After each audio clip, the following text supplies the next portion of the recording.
Le Culturel 2.0 a choisi de faire un plein feu sur le Festival Classica, qui est un événement majeur qui se déroule du 25 mai au 17 juin prochain. Et il y a tellement de belles choses, dont ce concert. Et c'est ce matin Marianne Lambert qui va nous parler de sa collaboration avec ce Festival Classica. Alors, Marianne, bonjour et bienvenue. Bonjour Maria. Merci, merci vraiment encore une fois cette belle opportunité que vous me donnez pour parler de mes projets. Alors, le 1er juin, à l'église Notre-Dame du Bon Secours, il y aura un concert qui s'intitule Paris sous les étoiles. Et j'aimerais que tu nous racontes, à Sylvie et moi, d'abord l'idée de faire ce concert, t'es venue comment? En fait, c'est intéressant parce que l'idée est venue, je venais tout juste d'accoucher. Il y a Je venais 17 mois je venais exactement. tout juste d'accoucher. Donc, c'est l'année passée. Non, Ouais. je venais, mais même pas l'année passée. Là, mon garçon, il y a déjà 1 an et demi, mais en tout cas, ça fait 1 an et demi. Je venais tout juste d'accoucher. On venait de sortir le disque Canzone di Notte. Puis là, j'étais dans la production du spectacle Canzone di Notte avec Valérie Milo. Puis, mon agente, Annick-Patricia Carrière, travaillait sur la vente du concert, qui allait très, très, très, très bien. Puis, en fait, c'est le festival de chansons de Petite-Vallée qui voulait que je chante au festival. Là, on parle pour l'été 2022, donc l'été passé, pour juillet 2022.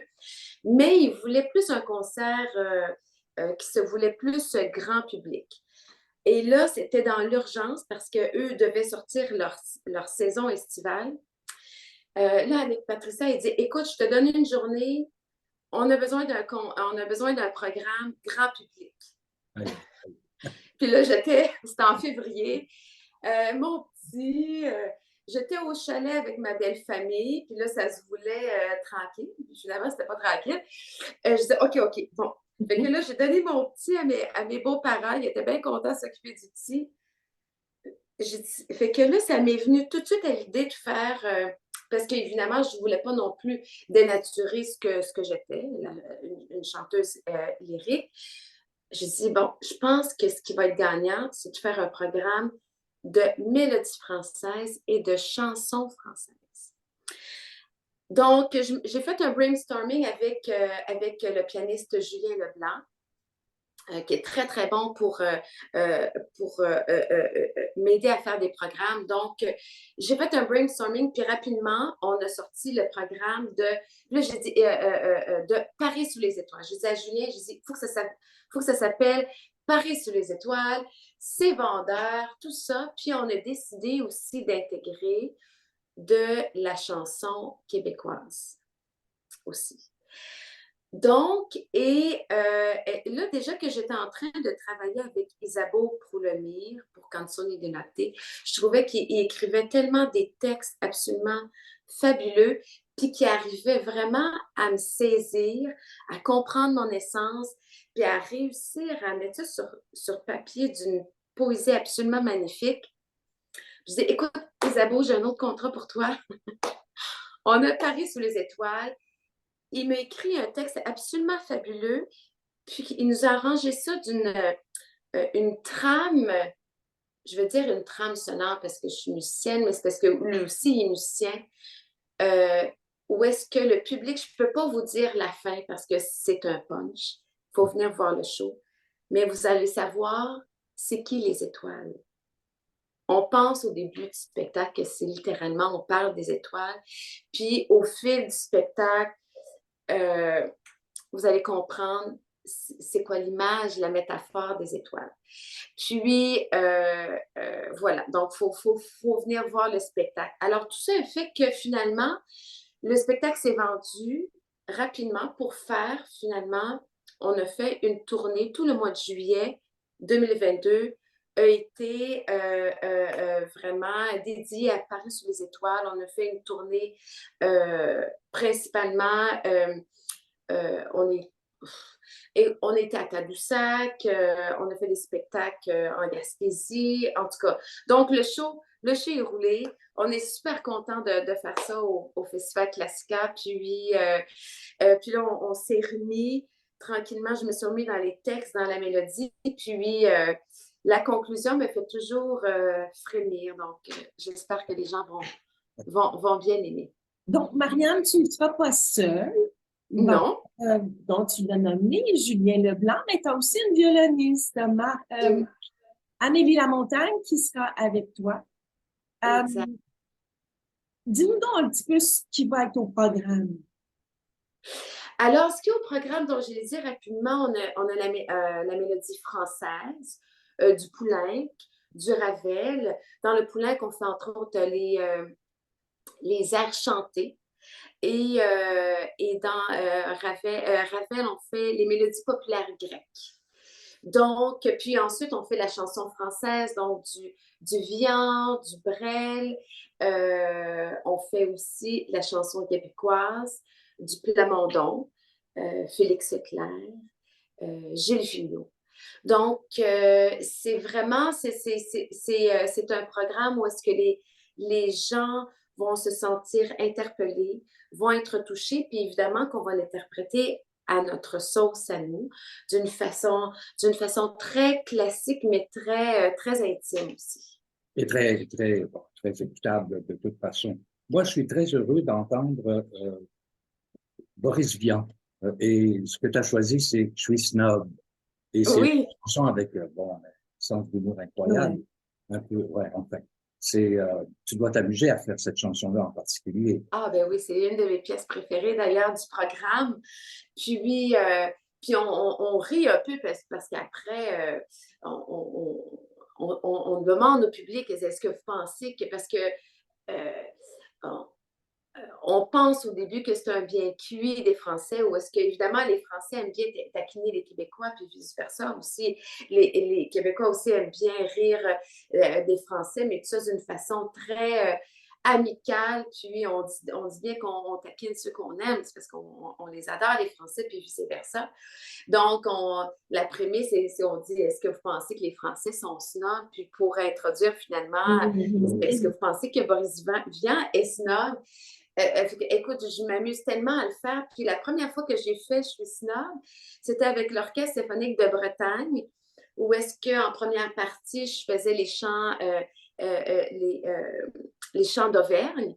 Et ça, c'était un plaisir immense de le faire. Puis en deuxième partie, on faisait la chanson française, dont Je suis snob, qui l'ont arrangée à ma tonalité pour mettre ma voix en valeur. Donc, j'ai eu les permissions, évidemment, d'utiliser leur arrangement. Et évidemment, moi, ça a été mon premier réflexe. Je dis, écoute, faut qu'on l'intègre dans le spectacle parce que j'ai un plaisir fou. Puis, c'est amusant aussi d'entendre une chanteuse lyrique qui s'apprête à la musique, à la variété finalement, puis mais on se rend compte que oui, ça fonctionne bien, puis c'est amusant. Marianne, parlant d'arrangement, tu as demandé à un arrangeur, un très bon arrangeur d'ici, de faire quelques arrangements. Parle-nous de ça un petit peu. Oui, ben, j'ai fait appel à François Vallière, qui est un musicien extraordinaire, un artiste absolument formidable, puis un arrangeur et un compositeur aussi. D'ailleurs, justement, hier, je lui ai beaucoup parlé hier parce qu'on a fait ensemble la 9e symphonie de Beethoven. Hier, au moment où on se parle, c'était hier dimanche avec l'Orchestre symphonique de Trois-Rivières. Puis je lui parlais, j'ai dit, il va falloir que tu montes davantage tes compositions. Puis il m'a dit, oui, tranquillement, parce qu'il fait ça un petit peu plus comme il se dit comme en on the side, un peu à côté, mais c'est un compositeur absolument formidable, entre autres, qui a fait une pièce pour Transfiguration, pour Valérie Mignot, puis Stéphane Tétrault. Donc, oui, il a fait des arrangements pour la violoniste Amélie Lamontagne, pour intégrer dans nos pièces, qui a écrit des lignes absolument formidables. dont, entre autres, on parle de ben, il y a, J'ai deux amours. On parle aussi de justement Je suis snob, puis d'autres pièces. Donc, vraiment, on a de belles touches de notre Vallière. Je trouve intéressant le fait aussi que vous aviez intégré deux auteurs, compositeurs, interprètes, poètes du Québec, en l'occurrence Gilles Vigneault, Il est difficile d'aimer, et Félix Leclerc, Le superbe hymne au printemps. Oui. Quand on arrive à cette portion-là du spectacle, c'est toujours un moment plein d'émotions. On entend beaucoup de « Ah! » Des gens qui ne peuvent pas s'empêcher de chanter avec moi, puis moi, je trouve ça extraordinaire. Donc oui, puis on donne notre propre couleur, notre propre interprétation qui étonne aussi les gens. Ce qui est formidable aussi, puis je suis sûre que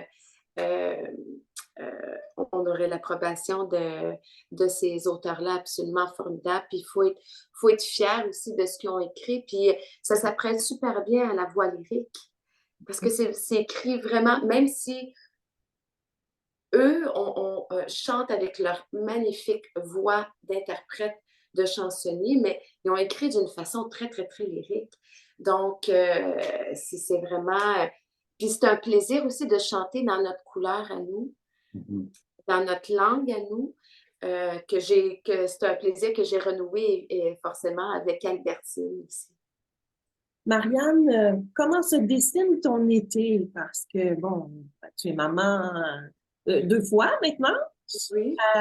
Mais j'imagine qu'il y a des concerts qui s'en viennent après ce concert du 1er juin. Oui, j'ai quelques concerts. J'ai des concerts privés surtout, mais j'ai entre autres, j'ai le 22 juin à la Maison Symphonique avec le chœur classique dirigé par Louis Lavigueur. On va faire Israël en Égypte de Handel. Aussi quelques canzoni di notte, dont dimanche prochain. Juste avant Classica, le 28, dimanche le 28 mai, à Valmorin avec Valérie Milot. Puis voilà, mais sinon, mes concerts sont espacés, ce qui est la bienvenue parce que j'ai eu un printemps puis un hiver très chargé. Donc, je vais avoir des petites vacances de 12 semaines ici et là. Et à l'automne, tu reprends Albertine en 5 temps? Et je reprends Albertine en 5 temps. Oui, absolument. Donc, une grosse tournée octobre-novembre. Puis, il y a toujours Canzoni qui continue à être joué. Donc, je suis vraiment bénie. Maintenant que je vais apporter ma boîte de chiffon parce que tu vas interpréter un Brel qui ne me quitte pas. Et je ne peux qu'imaginer ce que tu vas donner comme interprétation à ce classique qui est à la fois très touchant et vraiment, j'ai très hâte d'entendre ça. Alors, écoute, Marianne, on est très heureux de te parler encore une fois. En terminant, tiens, je vais te laisser avec une image de toi que j'aime beaucoup. C'est celle où tu portes une superbe robe lors d'un concert hivernal. J'aimerais savoir comment tu vas t'habiller pour... as-tu choisi ta robe pour le concert à l'église? Non, pas encore. J'ai un beau problème. Un beau problème. En tout cas, ça dépend comment on le voit, mais j'ai perdu beaucoup de poids. Puis là, je ne sais plus qu'est-ce qui me fait. Mais bon, il va falloir que je configure ça cette semaine. Surtout que là, j'ai beaucoup de répétitions cette semaine. Donc, j'ai peu de temps pour aller regarder, magasiner. Mais je vais essayer d'être de mon mieux, puis d'essayer de vous présenter un beau spectacle, mais je ne sais pas encore. Je ne sais pas encore qu'est-ce que je vais porter. Avec Amélie Lamontagne au violon et aussi Julien Leblanc au piano. Des musiciens absolument formidables, vraiment formidables. Donc, c'est très inspirant de jouer avec eux. Alors, je rappelle que c'est le 1er juin à 19h à l'église Notre-Dame du Bon Secours dans le cadre du Festival Classica, la 13e édition. À Brossard. À Brossard, oui, c'est ça, parce qu'il y a 2 églises. Merci beaucoup, Marianne. Merci encore. À bientôt.